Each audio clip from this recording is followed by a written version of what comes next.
Bienvenidas, bienvenidos una vez más a esta nueva cápsula sonora. Un ejercicio de experimentación que se realiza desde la cabina de audio digital del laboratorio del Departamento de Lenguas Extranjeras. Un espacio que hemos diseñado con el objetivo de visualizar ideas de investigación, de divulgar libros y referencias bibliográficas que pueden resultar de su interés, además de herramientas tecnológicas que pueden ser interesantes para sus prácticas académicas.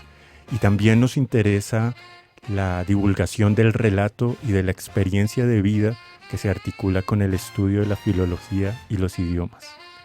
Nuevamente bienvenidos y bienvenidas a este nuevo episodio.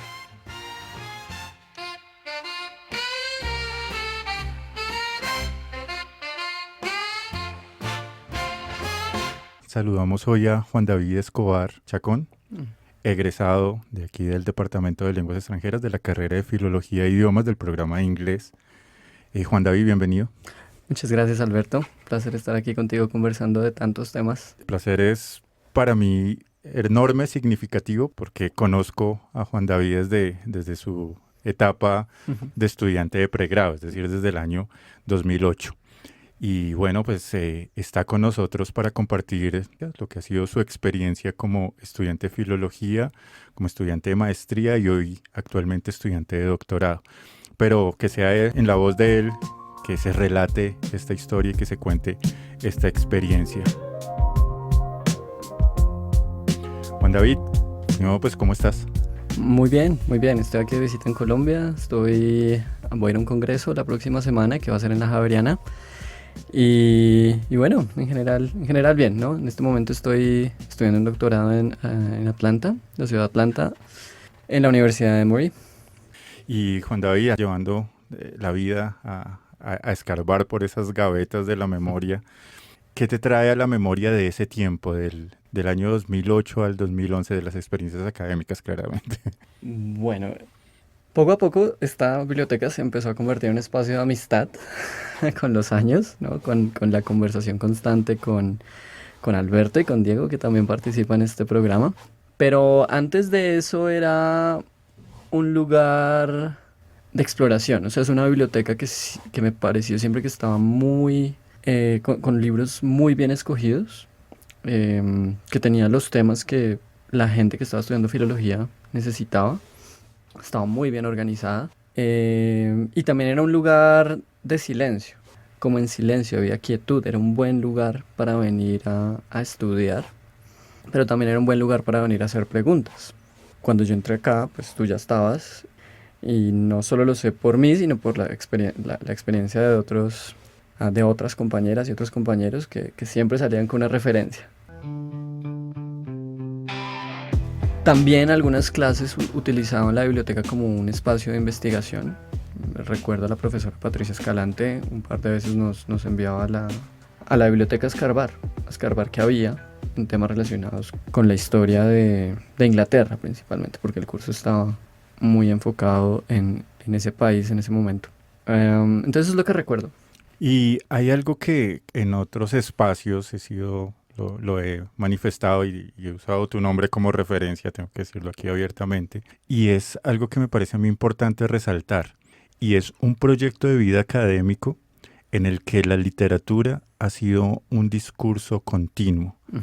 Entonces me parece importante de pronto, si nos puedes contar un poco de tu experiencia personal desde el punto de vista del inicio de ese proyecto de vida literario que se ha venido escalando tanto después. Ya hablaremos un poco de la maestría, hablaremos del doctorado, hablaremos de experiencias investigativas, hablaremos también de tu experiencia docente, pero siempre con ese vehículo de inquietud y de referencia investigativa que ha sido la literatura. Sí, yo siento que la literatura estuvo ahí antes de entrar a la universidad, en mi caso particular. Tuve la fortuna de tener una biblioteca en casa que me aproximó a los libros y también familiares que me involucraban con el mundo de las letras de una u otra manera. Entonces luego vino el colegio, en el colegio tuve profesores que me motivaron a seguir leyendo, que me hacían preguntas. Yo creo que lo que me fascinó de la literatura era que me cuestionaba, me hacía preguntas preguntas sobre el sentido de las cosas y a veces daba sentido.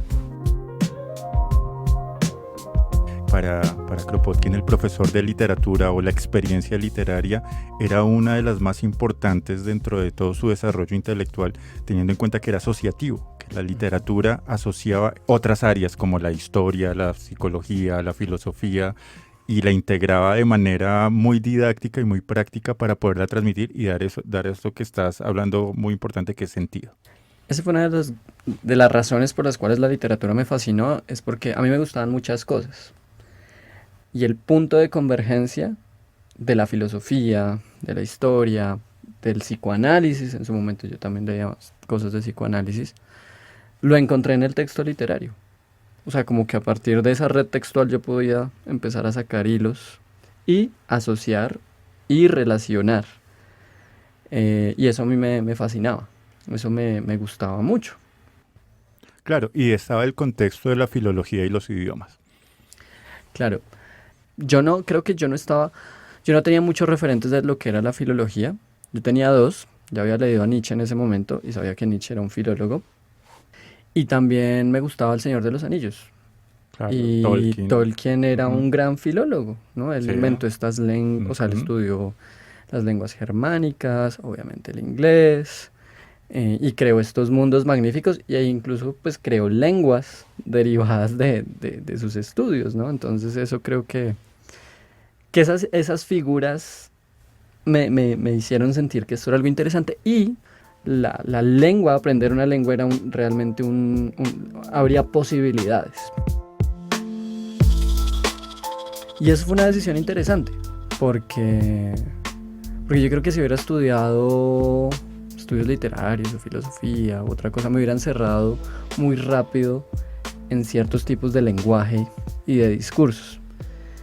Mientras que en lenguas o el departamento de filología ofrecía un buen rango de exploración de temas y de áreas, ¿no? Entonces estaba la lingüística, estaba la literatura, estaba la educación, estaba la traducción. Ujú.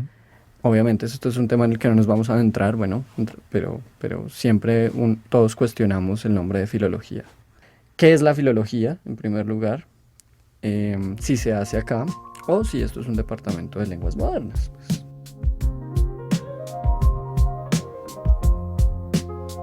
Hay algo precisamente para seguir conectado con la línea que llevas discursiva, y hay una evidencia que nosotros tenemos en datos, y ha sido las monografías. Ujú. Entonces tenemos un registro monográfico desde todo lo que va del siglo XXI ya, y más o menos desde el año 2004, 2005 empezamos a organizar registros, a escribirlos de manera tanto cuantitativa para que nos den unas variables también cualitativas. En ese sentido, se ha podido observar que los dos pilares grandes de desarrollo monográfico ha sido en su momento, hasta hoy en día, ha sido la didáctica y la pedagogía por un lado, o sea, todas las áreas de la educación que se van como desarrollando con estas líneas investigativas, y la traducción. Entonces, como que esas han sido esas dos líneas. Ahora, tenerte a ti me parece acá importante, porque tu desarrollo en temática investigativa de pregrado fue precisamente literaria. Y eso te lleva, como decía al principio, a escalonar la literatura como discurso de vehículo en su momento de pregrado, en una primera instancia, pero también después te llevó a la maestría y también hoy te tiene en el doctorado ese mismo discurso.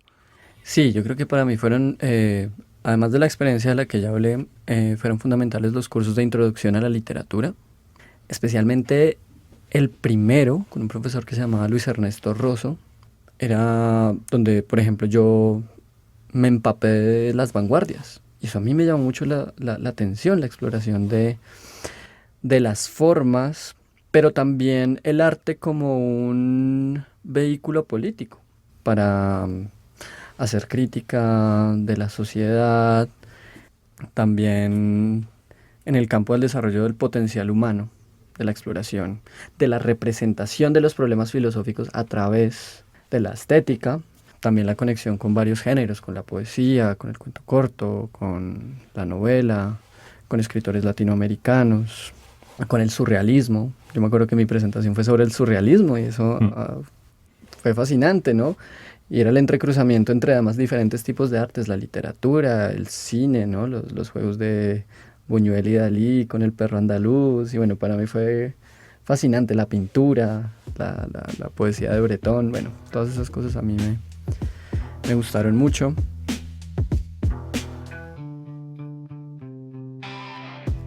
Y luego, en esos primeros semestres yo también pues, tomé clases de estética, de historia del arte. Tuve una segunda introducción a la literatura, donde también pues leí cosas que aún leo, Bakhtin, ¿no? Cosas Ujú. ya de teoría literaria. Y posteriormente los cursos de literatura inglesa, que fueron muy interesantes, sobre todo el primero, que fue un curso de literatura gótica. Lo hablábamos hace poco, ¿no? Uno leía seguramente Oscar Wilde, a Robert Louis Stevenson, el de Dr. Jekyll y Mr. Hyde, literatura clásica gótica, ¿no? Los Castillo de Otranto, los Misterios de Udolfo, El Monje,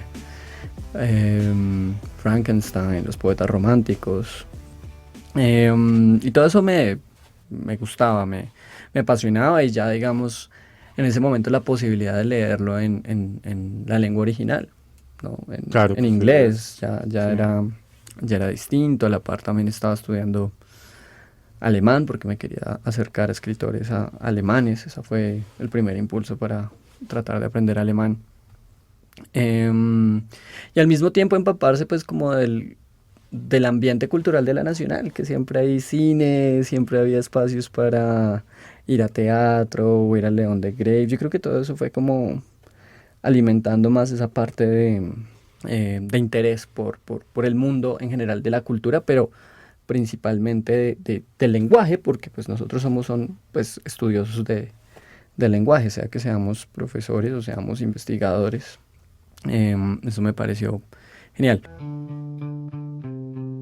Y luego ya lo que me fue orientando fue, digamos, una conversación que empezó con la profesora Norma Ojeda, cuando tomé los seminarios de investigación en literatura inglesa, donde ese proceso de investigación se daba hablando en inglés, escribiendo en inglés, pensando, tratando de pensar en inglés. Y parte del proceso fue leer mucha teoría literaria y luego tratarla de aplicar a un texto a un texto que tuviera una problemática, que era del interés personal de uno. Y por ahí llegó, creo que pues yo tampoco tenía creo yo, no tenía tampoco un mundo de referentes tan amplios. Pero Oscar Wilde, seguramente, lo había leído ya de niño con los cuentos y Ujú. el retrato de Dorian Gray, luego en esta clase de literatura inglesa. Y bueno, me casé con ese libro, digamos, como por al menos un año y medio. Entonces lo leí varias veces y la idea era un poco hacer buscar una problemática en la obra y trabajarla a nivel teórico y escribir un texto en inglés, que era un desafío, porque era un nivel de complejidad distinta al tipo de textos que nos exigían en las clases de formación de lengua. Claro.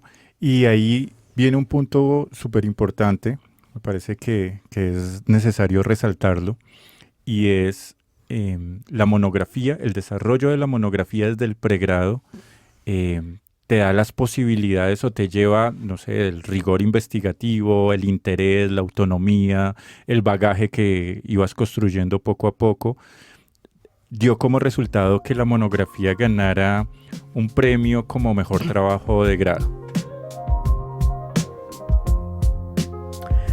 Yo creo que algo fundamental si una persona quiere permanecer en el mundo de la academia y de la universidad es que sea capaz de desarrollar un problema y eso requiere tiempo. Y creo que el pregrado es un tiempo de preparación para eso. Entonces nosotros, como hablaba ahorita, yo tomé un año de clases con Norma, fueron 2 seminarios, el que ya prácticamente me dio clase a mí y a otra persona. Éramos solo los dos.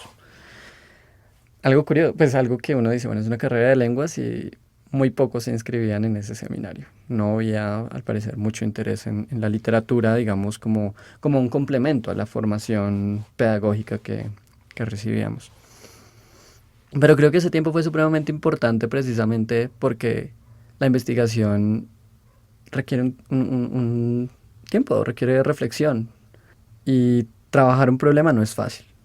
No es fácil. Hay que, además de que hay que pensar, hay que leer mucho, hay que relacionar. También eso lleva otra serie de inquietudes, ¿no? Uno a veces piensa que tiene que inventar la rueda y pues no es así. Lo importante de esa tesis es que uno tenga la capacidad de concentrarse en algo por un tiempo prolongado. También aprender las convenciones de la escritura académica, como hacer referencias, sistemas de referencias, MLA, APA. Y también generar un discurso propio, que es lo más Claro, difícil. claro, Aprender a tener generar, una voz investigativa como tener, investigador. Ajá. tener una voz, saber proponer un argumento, articularlo y ponerlo en diálogo con lo que ya se ha dicho del tema, ¿no? Obviamente, creo que esas son cosas que están en todas las investigaciones, ¿no? Habrá algunas variaciones, ¿no? Si alguien quiere hacer una investigación más cualitativa, ¿no? Cuantitativa, ¿no? Usando datos, Ujú. estadísticas, pero también, ¿no? La voz hay que incluirla, hay que procesar una información. Hay todo un proceso reflexivo que toma tiempo y que el pregrado es ese lugar de prueba. Y yo creo que es necesario también eh, que los chicos, los chiques, pasen por todo eso. Claro, claro. Y hay algo que me parece importante resaltar y es, ganas el concurso de mejores trabajos de grado cuéntanos un poco sobre la monografía, en Ujú. síntesis, un poco sobre de qué se trató esa monografía.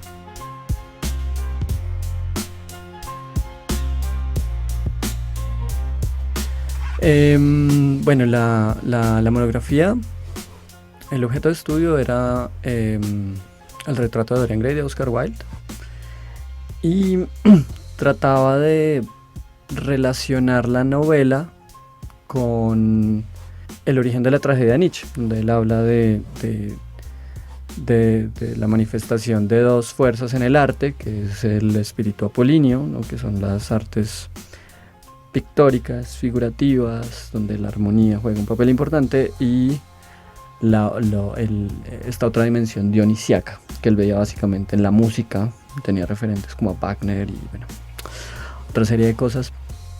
Ese espíritu dionisiaco representaba lo contrario, un poco esa disolución de las formas, la noche, el inconsciente, el placer, ¿no? Eh, Nietzsche lo exploraba en la cultura griega, donde él decía que había una síntesis de estas dos cosas.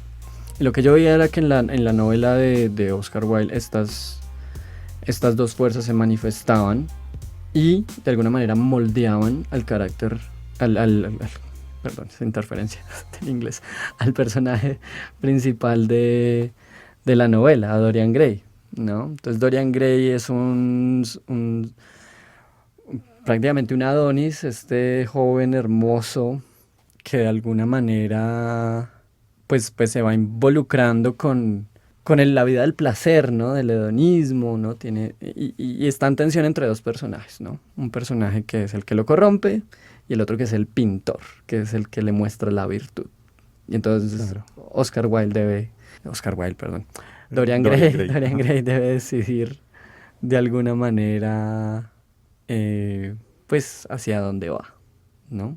Intentando hacer la síntesis de las dos cosas, ¿no? Pero pues la novela termina con la corrupción del alma de Dorian Gray, quien se vuelve eternamente joven, pero al mismo tiempo su imagen, ¿no? Al principio de la novela, pues hacen un retrato de él, por eso se llama así la novela, pues está totalmente corrompida, ¿no? Claro, me imagino que todo el desarrollo investigativo también, según lo que nos cuentas, y la monografía se encuentra acá en el repositorio de la biblioteca, y Ujú. quien esté interesado puede consultarla concretamente, leerla, estudiarla y tenerla inclusive como un gran referente literario, un gran referente de investigación literaria. En ese sentido, observo bastante que hay una multiplicidad de asociaciones. Hay asociaciones filosóficas, hay asociaciones históricas, hay asociaciones de análisis del discurso. O sea, creo que logras condensar en la monografía las diferentes o las múltiples disciplinas del estudio del lenguaje, observándolas desde un discurso literario. Entonces, en ese sentido, pues es una monografía que integra precisamente múltiples discursos, pero los asocia y los unifica. Sí, yo intenté hacer eso con, digamos, mi interés por la filosofía. Traté de ponerlo ahí. Y con una filosofía que yo veía que, ahorita que creo que lo mencioné, ¿no? Si en algún momento la filosofía me parecía árida, la filosofía de Nietzsche me parecía demasiado vitalista. O sea, tenía los problemas de la vida que todos experimentamos, ¿no? Con lo que es la virtud, lo que es la moral, con lo que es también esas áreas de nosotros que no hemos explorado. Y claro, Nietzsche tiene muchos problemas, ¿no? O sea, ya después uno se entera de un autor demasiado problemático, donde ha sido interpretado de mil maneras, algunas muy peligrosas. Pero logré vincular el discurso filosófico, creo. Logré vincular el discurso filosófico con el discurso literario también, como para hablar un poco del espíritu de la época, ¿no? Porque ellos fueron en gran manera grandes críticos de su tiempo, y eso se refleja en sus obras, a pesar de que fueron autores que no se conocieron y probablemente poco se leyeron, ¿sí? O quizás no se leyeron, pero había unas problemáticas que se reflejaban en esa escritura. Y claro, eso me llevó a mí integrar muchas cosas, a leer sobre historia de la época victoriana, a leer sobre los círculos literarios de ese tiempo, también a leer las biografías de los autores, a leer crítica literaria de las obras. Y obviamente hay una lectura que, pues, con las herramientas que tenía en ese momento, procuraban leer la obra con atención, con minuciosidad, y integrar esa lectura con los contextos, los múltiples contextos que había. Entonces yo creo que, y eso se volvió para mí un descubrimiento, pues es como que la literatura a uno le permite hacer relaciones enormes, ¿no? Si uno se adentra, si uno no es un lector simplemente de entretenimiento, ¿no? Claro, esto me gusta, claro. esto me entretiene. Estamos en el nivel de investigación literaria. Ajá. Claro, yo lo pongo así, la obra literaria es una red de relaciones, pues suena redundante, pero uno puede sacar muchas cosas de una obra literaria. Uh-huh. Claro, y esto te lleva, o sea, ganas el concurso de mejores trabajos de grado y te da la entrada automática a la maestría. Entonces te decides por la maestría en estudios literarios. Y ahí es donde yo empiezo a observar también esas conexiones. El entrenamiento desde el pregrado, desarrollando una investigación monográfica, ya te lleva con cierto bagaje a la maestría y ya tienes como al menos orientaciones y un poco definiciones acerca de procesos investigativos ganados en el pregrado, lo cual te va a dar ventajas en la maestría, supongo. Bueno, mira, no sé si tenía ventaja, pero la formación que tuve me alcanzó. O sea, quiero decir, pues, en las maestrías uno encuentra gente que viene directamente del campo en el que la maestría es. O sea, claro, yo estudiaba filología, pero había gente que venía de literatura y que tenía una formación literaria muy amplia, que uno no se imagina, que ha leído muchísimo.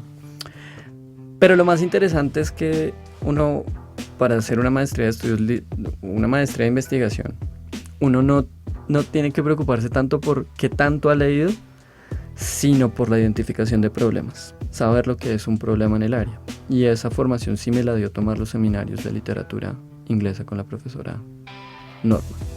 Bien.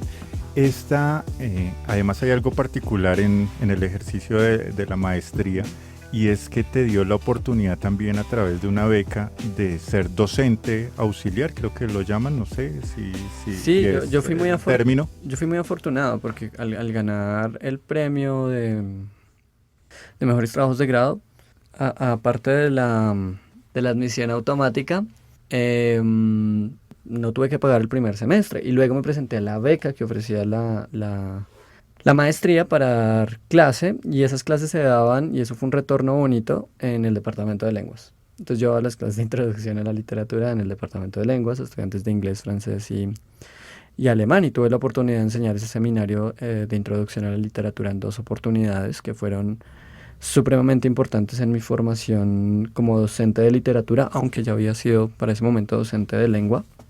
Para ese momento ya había enseñado por un tiempo inglés en la universidad y en institutos y en el Instituto Colomboamericano, que también fueron experiencias formativas interesantes. Y entonces lo interesante de ese curso era que yo ahora iba a enseñar un curso de literatura para gente que se estaba formando para ser profesores de lengua y para la cual pues la idea era pensarse qué les servía a ellos, qué les podía abrir la mente, que también podría servir como una herramienta pedagógica, pero también, digamos, en términos de ampliación de sus referentes culturales y literarios, porque la lengua no viene sola, ¿no? La literatura es una manifestación de la lengua y creo que por ahí eso era supremamente importante.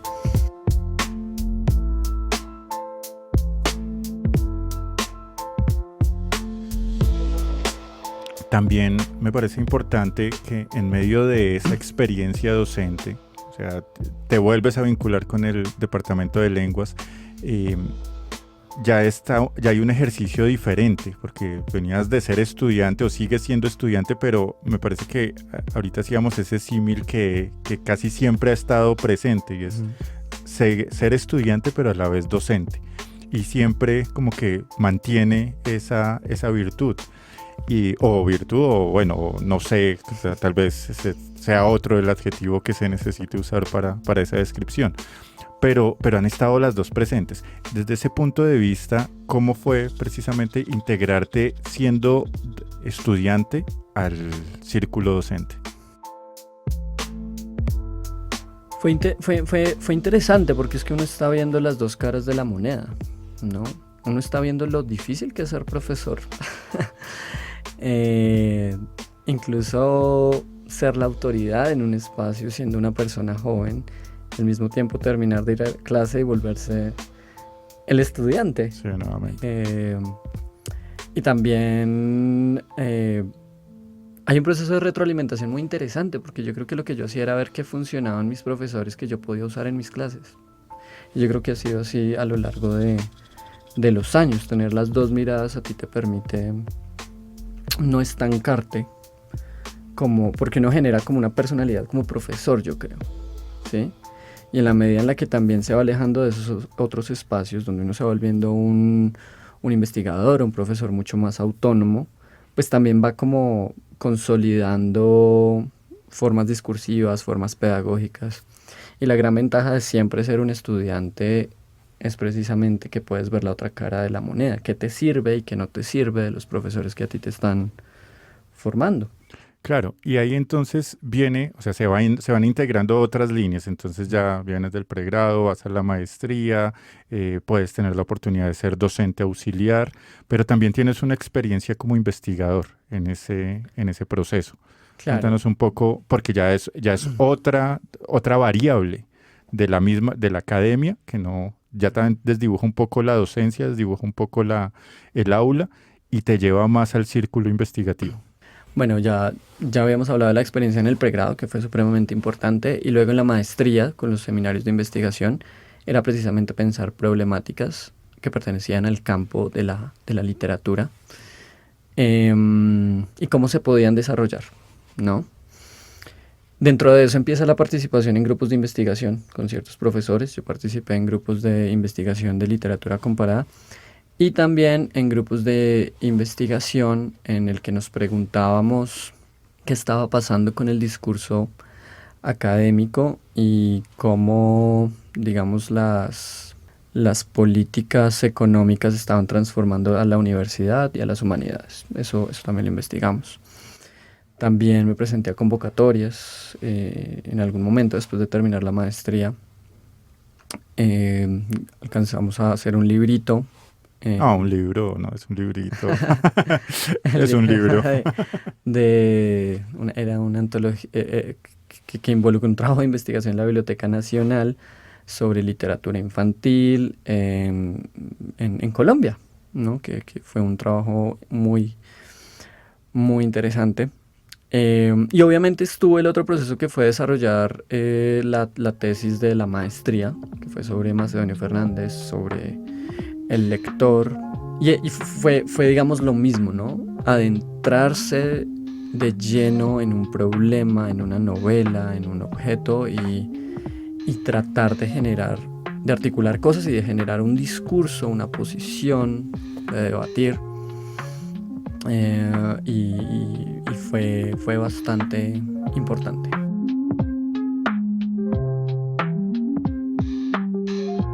Después de la maestría, bueno, ya tiene, o sea, sigue siempre el vehículo de la literatura como punto de conexión, como punto de conexión de todas las experiencias como significativas que han determinado tu carrera académica. También llega ya la docencia universitaria. Entras ya como docente acá a la Universidad Nacional, con clases ya no como docente auxiliar en la beca, sino ya como con una vinculación más directa y con unos cursos un poco más estructurados, ya directamente articulados con los planes curriculares.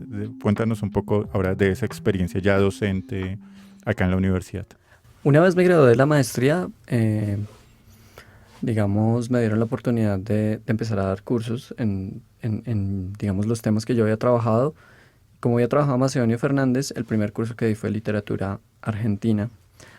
Y empecé así, dando uno o dos cursos. Paralelamente también daba clases de lengua. Yo creo que nunca he dejado de ser profesor de lengua durante todos estos años. Y en ese camino se dio la posibilidad de enseñar muchas otras cosas, ¿no? Cada semestre era un proceso de investigación nuevamente para dar clases de literatura latinoamericana del siglo XIX o seminarios de autor donde pude retomar a Oscar Wilde. También pude dar un curso sobre Macedonio Fernández, sobre Borges, y donde también tuve la posibilidad de dar cursos más abiertos, no solo para el departamento de literatura, cursos que daba en inglés, y otra vez el vehículo era la literatura, ¿no? Entonces di unos cursos de Shakespeare que eran abiertos para todos, di un curso sobre ciencia ficción, donde la idea era leer los textos en inglés y discutir las problemáticas que esos textos presentaban, y fueron pues cursos también muy, muy, muy ricos, de mucha conversación. Y en ese proceso, y seguimos en esa misma línea, esa línea inalcanzable de la literatura como vehículo narrativo de tu experiencia académica, llega el doctorado. ¿Cómo es esa experiencia actual del doctorado? El doctorado llegó, ¿no? O el tema que propuse para el doctorado llegó de una u otra forma también a través de esta asociación de las cosas que yo había hecho. Entonces yo en determinado momento, cuando estaba en el grupo de investigación de literatura comparada, los estudios de literatura comparada están muy interesados en la traducción, porque la traducción es el vehículo a través del cual se transmiten formas literarias, ideas, y nosotros, por ejemplo, en Colombia somos lectores de traducción. Toda la, Sí, es verdad. Y eh, saludo por eso para todos los traductores. entonces yo me interesé mucho por el tema y me dieron la oportunidad de dar cursos de traducción y literatura, y empecé a leer mucho de teoría de la traducción. Pero más allá de los problemas traductológicos, nuevamente empezó el problema de cómo funciona eso en la literatura y en la historia literaria, y cómo las traducciones le han dado más relevancia a otros autores a unos autores que a otros, por ejemplo. Me hacía pensar, bueno, ¿por qué estamos leyendo estos autores alemanes? ¿Por qué no estamos leyendo autores de otras latitudes, por ejemplo? ¿O cuál es la influencia de estos autores en los autores latinoamericanos? ¿Cómo se forman como esos linajes, ¿no? Las recepciones, sí. Y también los procesos de recepción, cómo los textos son transformados en el contexto de recepción. Y eso me pareció un problema supremamente fascinante, ¿no? Entonces, tuve la oportunidad de dictar un curso de literatura y traducción en la maestría, ya de estudios literarios, y también en el pregrado. Y ahí fue desarrollando ese tema y me parecía que faltaba mucho en Latinoamérica. Y bueno, el proceso de búsqueda de doctorado es muy interesante.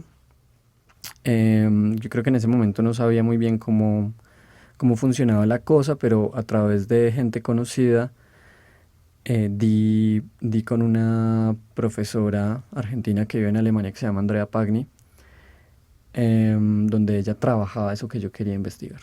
Y la contacté y me respondió y empezó un diálogo y una comunicación y elaboramos un proyecto de investigación, que es lo que todavía sigo haciendo.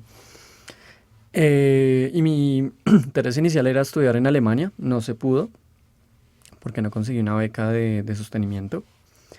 Y estaban otras posibilidades abiertas, ¿no? Estaba Estados Unidos, que te financian el doctorado. Y tuve información de un doctorado en particular que tenía una línea de investigación en traducción. Y así fue como fui di con Emory, ¿sí? Era un o sea, era lo que buscaba, ¿no? Era un estudio un doctorado de estudios, se llama hispanoamericanos, pero es en realidad latinoamericanos. Y estaba una línea de traducción y era interdisciplinario, entonces me llamaba la atención la posibilidad de hablar con gente de otras áreas, pero no salirme tampoco de mi campo. Claro. ¿Sí? Y me brindaba esa posibilidad. Me presenté a un par de universidades gringas y pasé en la que creo que necesitaba pasar. En este momento estoy en el 4º año, ¿no? de ese proceso, claro, del doctorado, entonces tengo otros 2 para culminar eso y bueno, ahí uno obviamente ha acumulado una serie de experiencias pedagógicas, de investigación que lo ayudan mucho a no sé, a sobrevivir en el campo académico, Claro, no sé. seguir con el proyecto de vida académico. Oye, Juan David, te propongo, o sea, el tema todavía nos da para más, profundizar un poco más en la temática del doctorado, pero hacer otro episodio relacionado con el tema de estudio que estás trabajando actualmente. Listo. Entonces, si siguen ahí conectados, tendremos otro episodio donde Juan David nos va a contar pues ya su experiencia directa académica, de todo lo que involucra el desarrollo académico del proceso del doctorado. Entonces, por ahora, pues aquí está la cabina de audio digital también para hacer divulgación académica. Es una invitación abierta, incluyente, para que puedan venir y divulgar sus ideas, sus inquietudes de interés para la comunidad del Departamento de Lenguas Extranjeras, y a su vez seguir conectados acá con la biblioteca y con los recursos que tenemos. Resaltar nuevamente la importancia a través de la experiencia de esta entrevista de cómo la investigación desde el pregrado tiene un hilo conductor que se va desarrollando también en otras instancias académicas. Entonces, gracias por escucharnos y bueno, nos seguimos escuchando en el siguiente episodio con Juan David Escobar. Muchas gracias, Juan David. Gracias, Alberto, por la invitación. La pasé muy bien. Muy bien.